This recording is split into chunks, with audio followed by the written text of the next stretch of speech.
Welcome to today's Explainer. We're jumping right in today to tear down L'Oreal's massive battle plan for conquering one of the most complex, fiercely competitive hair care markets on Earth, India.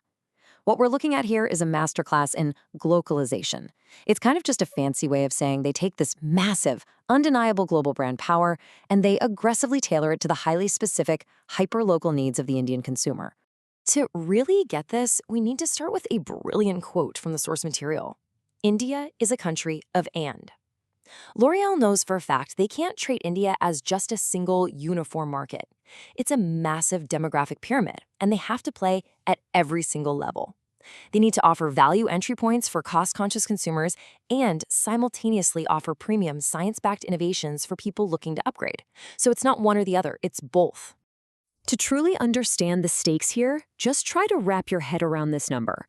2 million. L'Oreal has aggressively pushed its physical distribution into over 2 million retail points across the country. That footprint is absolutely staggering. They're using data to decide exactly where all that inventory goes, and they're even deploying fleets of mobile beauty vans to get products directly into consumers' hands for sampling. Basically, they are everywhere. But you know what's crazy? Their digital footprint is just as aggressive. E-commerce sales in India already make up more than 30% of L'Oreal's total sales there. That actually beats their own global average. It just goes to show you the massive digital shift happening and how Indian consumers are discovering and buying hair care. And L'Oreal is riding that wave perfectly.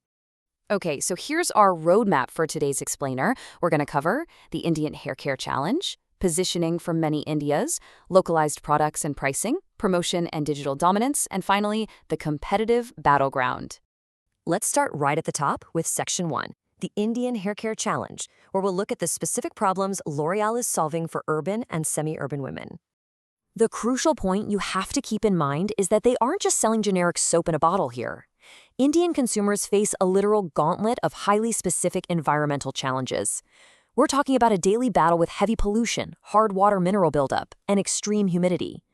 Plus, there are really complex combination issues, like imagine dealing with an oily scalp but completely dry ends at the same time. These consumers are actively hunting for true, science-backed solutions to combat frizz, breakage, and a lack of shine. So how do you tackle all that? That brings us to Section 2, positioning for many Indias, and their distinct two-pronged brand strategy. To cover that massive market pyramid we talked about, they use a really brilliant two-pronged attack. On one side, you have L'Oréal Paris acting as the premium, science-driven option. This is for the aspirational middle class looking for a visible transformation. But then, on the other side, defending their flank, is Garnier. That's the accessible, everyday brand rooted in broad inclusivity and trust. Together, they sweep up a massive spectrum of the market. And they don't just change the price point, they completely localize the cultural messaging. Take their iconic global slogan, "Because you're worth it," they anchor that deeply into local empowerment storytelling. They move away from rigid traditional beauty standards and instead embrace diverse hair expressions, focusing heavily on self-worth, choice, and confidence, tailored specifically to the Indian cultural lens. Now, let's jump into Section 3, localized products and pricing, to see how all this cultural understanding actually shapes their R&D. I absolutely love how precisely this strategy maps out. L'Oreal's R&D formulates specifically for Indian hair textures. So if your problem is environmental damage, their solution is the Total Repair 5 line using Keratin XS technology. Got that tricky oily scalp but dry ends combo? They've got Hyaluron Pure, which uses hyaluronic and salicylic acids. And for a lack of shine, they roll out the glycolic gloss line. These are highly targeted, climate-adapted, sulfate-free solutions. But they're also doing something really ambitious. They are actively trying to change consumer behavior. Instead of a basic wash and go, L'Oreal is pushing full multi-step routines. For their glycolic gloss launch, they take you through a 4-step journey: shampoo, conditioner, a specialized acidifier spray, and a finishing serum. They are essentially turning your shower into a mini science lab. And the pricing strategy that makes this work is what they call more for more value. They sit just above pure mass brands like Clinic Plus, but comfortably below true premium salon lines. This creates the perfect trading up journey. It captures those value-conscious users who want superior ingredients, and as their purchasing power grows, they just step up to the next tier right within the L'Oreal portfolio. All right, having the perfect product and price is great, but in a market this huge, you have to shout it from the rooftops. Let's look at Section 4, promotion and digital dominance. The sources point out their media mandates are in the 600 to 900 crore rupee range. Just to put that into perspective, we're talking upwards of $100 million. They're bringing in heavy hitters like Alia Bhatt and Aishwarya Rai Bachchan, but they also go hyper-local, partnering with Dillfluencers, regional influencers who connect directly with the heart, or the Dill, of their local communities. They're even integrating right into regional TV shows and festivals like Karva Chauth. It is an absolute omni-channel blitz. And clearly, they aren't ignoring digital.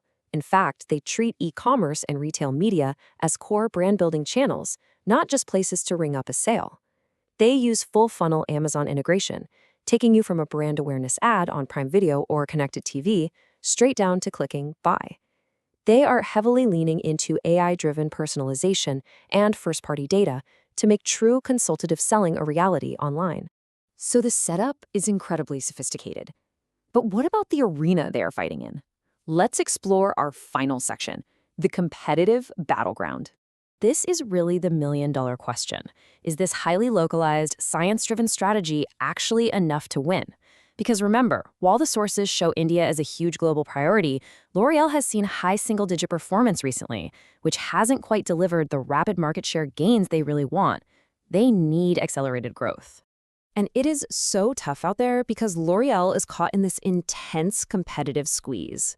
On one side, you have entrenched volume giants like Clinic Plus and Pantene totally dominating the mass market.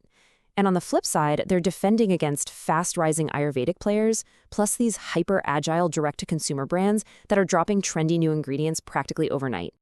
To win the long game, L'Oreal knows they have to go even bigger. They need deeper physical distribution and even sharper, data-driven marketing. But most excitingly, they're planning to use India as a global innovation lab. They want to take these hardcore R&D insights where they've literally solved for extreme humidity and tough water conditions and export those product breakthroughs to the rest of the world. Which leaves us with this final provocative thought. In a demanding market of and, will L'Oreal's massive bet on multi-layered science and rich cultural storytelling actually outlast the temptation of pure price competition? It's a fascinating battle to watch unfold. Thanks for joining me for today's explainer, and we'll catch you on the next one.